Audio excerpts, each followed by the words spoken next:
Kang Rizal ya, saya alhamdulillah ya diberi kesempatan untuk berkunjung di kebun Kang Rizal di Cikembang. Saya akan tanyakan Kang, mengapa Anda tertarik dengan menanam jeruk sementara orang-orang kan cenderung ke sayur kalau di daerah seperti ini? Awal mulanya seperti apa Kang? Awal mulanya ada fluktuasi di dalam sayuran, ada fluktuasi angka, ada fluktuasi produk, banyak yang menjadi hitung-hitungan buat naonnya teh Mas, semacam analisa usaha. Nah dari situ coba ngobrol-ngobrol sama yang menanam tanaman keras seperti jeruk, seperti alpukat seperti apa. Alhamdulillah dengan banyak sharing dengan petani-petani tanaman keras, memutuskan untuk menanam jeruk dengan jangka waktu yang lama untuk meraih panen, tapi tertutupi dengan waktu nu lama masa panen gitu, dengan biaya rendah gitu. Termasuk saya konsultasi dengan Pak Mas Topik bagian apa Mas teh? Biasa aja. Selalu merendahkan ini guys, selalu merendahkan ilmunya. Padahal dominan ilmunya lebih banyak dari dia. Dia lebih mengerti dari segi segala macamnya lah, termasuk dari perlakuannya itu terhadap jeruk. Di sini tanam berapa pohon Kang Rizal? Di sini yang tertanam 400. Yang 100-nya lagi ada jeruk lemon. Oh, lemon campur ya? Ya, campur. Karena di perjalanan selama masa menanam jeruk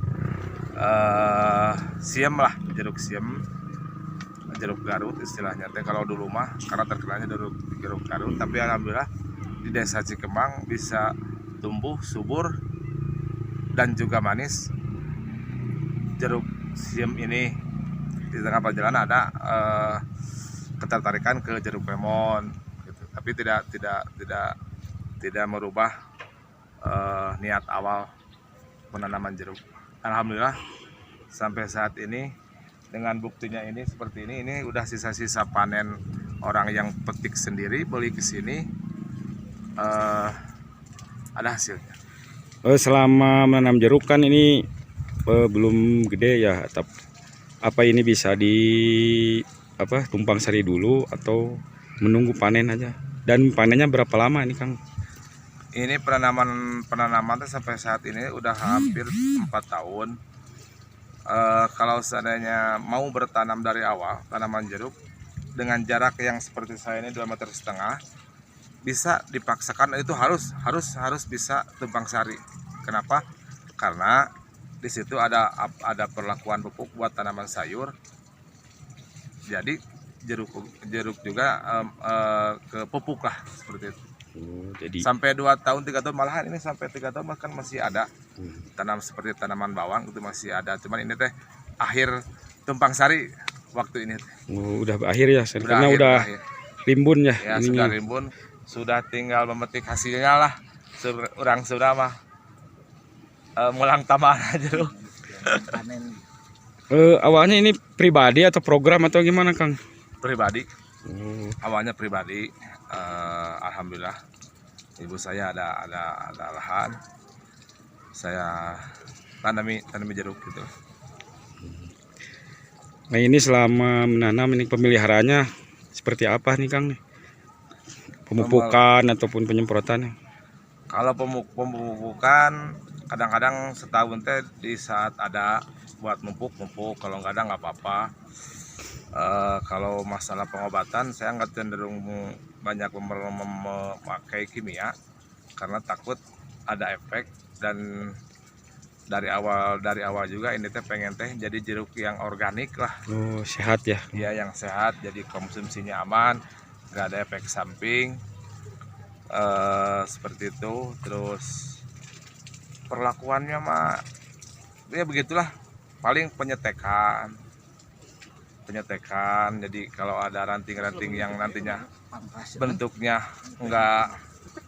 nggak bagus ke jeruknya, nanti disetek, terus dicari ranting-ranting yang kurang potensial dari ranting itu sendiri. Dari 4 tahunnya sekarang udah berapa kali panen nih, Kang? Ini teh yang fokusnya mah 1 tahun ini, karena yang 1 tahun 2 tahun juga ini udah berbuah, cuman karena batangnya belum dewasa, jadi nggak begitu dibesarkan lah buahnya, jeruknya ditunggu dulu ini. Nah, baru tahun ini panen. Oh, baru tahun ini. Udah kejual berapa puluh kintal ataupun kilo, Kang? Sekarang tuh sampai saat ini teh, kalau di surat-surat tulisan di buku ya, yang ingatnya kadang-kadang ada yang nggak ketulis, kurang lebih udah 2 ton 200. Wah, udah lumayan, Kang? Iya, alhamdulillah lumayan. Udah hitungan juta ya. Iya. Nah, ini kan kalau menurut saya ini dari dulu juga memang saya orang Cikembang. Sejarahnya ada jeruk manis di sini baru sekarang. Nah, dulu apa ada perlakuan khusus nih? Bagaimana cara bikin jeruk manis seperti ini, Kang? Yang spesifik mah nggak ada. Cuman perlakuan dari pupuk organik itu sendiri kayaknya mah. Jenis apa aja itu organiknya?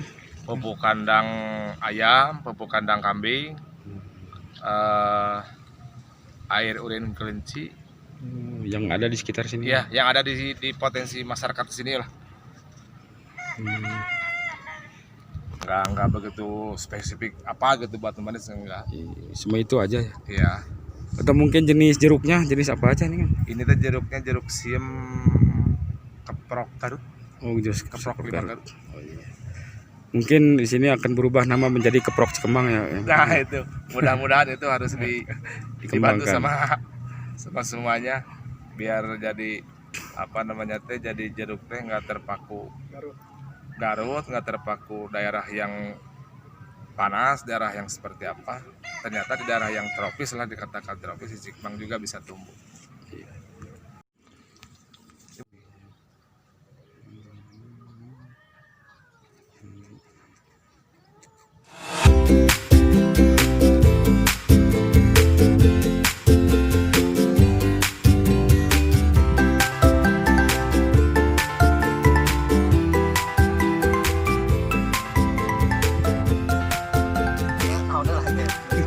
Bagaimana rasanya, Mas? Manis?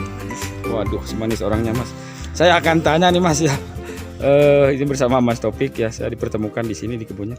Kalau bisa bikin manis kan, Mas, dari dulu saya di sini ya, dari kecil belum pernah ada jeruk manis gitu. Kalau sekarang ini bisa manis. Apakah ada ramuan khusus, Mas? Kalau itu nggak ada. Cuma memang sebenarnya awalnya manis itu kan tergantung tanaman itu sendiri. Iya. Secara genetik udah manis apa enggak? Iya. Kalau secara genetik udah manis, terus dengan perlakuan yang benar, ya pasti manis. Tapi kalau secara genetiknya misalkan udah manis, tapi pupuknya tidak seimbang, misalkan pupuk P-nya, fosfatnya, atau kaliumnya, ya tetap aja agak kurang manis itu. Jadi tidak maksimal manisnya. Tidak maksimal. Jadi secara genetik memang udah manis, tinggal kita gimana cara ngasih pupuknya supaya manisnya itu muncul. Selain produksinya juga meningkat, ininya juga bagus, buahnya rasa juga manis, kulitnya juga misalkan ini bagus, nggak kayak gini. Nah, itu dari pemupukan. Kalau pengobatan biasa aja, karena ini kebanyakannya pakainya organik. Organik. Iya. Ini sengaja, Mas, pakai organik ataupun percobaan atau bikin tanaman sehat ini, Mas? Ya intinya sih pengennya tanaman sehat. pengen merubah pola pikir masyarakat, taunya itu kan pupuk itu kimia, Iya. pupuk kimia terus. Nah kita pakailah pupuk yang alami. Nah sebenarnya yang pupuk disebut pupuk kimia itu ya yang alami, yang kimia juga ya pupuk organik juga. Makanya ini kita kenapa pakai yang alami bukan organik. Pakai alami kan bukan buatan pabrik. Kalau Iya. kimia itu buatan pabrik sama walaupun sama-sama organik. Biar apa? Biar di kita yang pupuk kandang, kambing, domba atau apa daripada dibuang percuma, lebih baik kita manfaatkan Iya. untuk pemupukan. Ya untuk kalau di sini tanaman jeruk, kalau tempat lain kan untuk mungkin bawang atau apa tuh yang komoditi yang lain.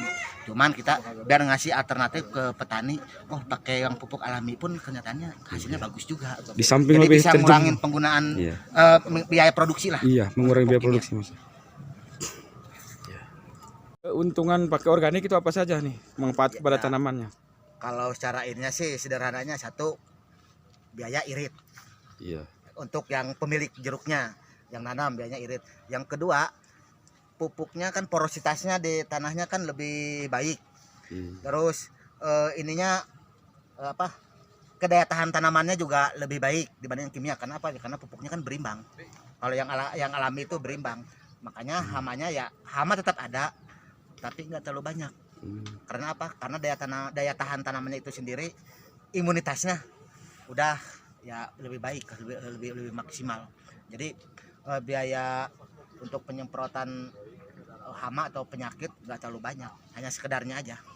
Yang penting kita jaga kecukupan air, jaga kandungan hara di dalam tanahnya.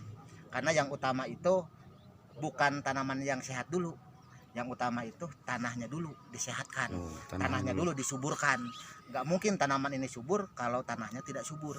Kalau tanaman itu kan di mana dia tumbuh. Kalau tanahnya subur ya udah, insya Allah tumbuhnya pun dia subur.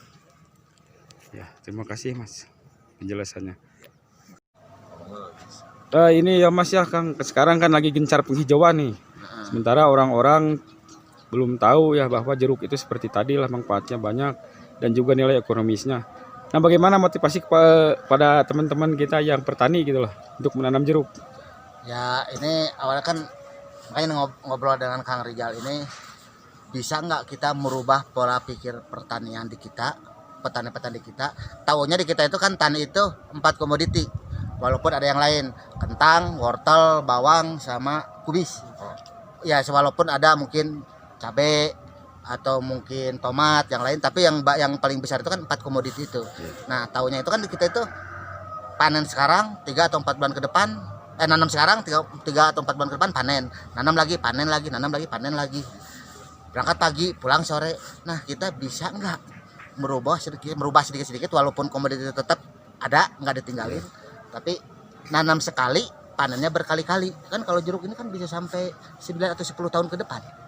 Artinya nanam sekali selama anggaplah tunggu 1 tahun atau 2 tahun, kesananya kan selama 8 tahun atau 9 tahun atau 10 tahun panen terus kan. Masalah produksi kan kita kan sambil belajar, oh ini kekurangannya apa, pupuknya apa yang harus dikasih. Nah jadi intinya ya kita ngasih contoh lah kepada petani, kepada masyarakat, jeruk juga menguntungkan. Bukan hanya tanaman yang umum biasa kita tanam kayak kubis, wortel, bawang atau kentang.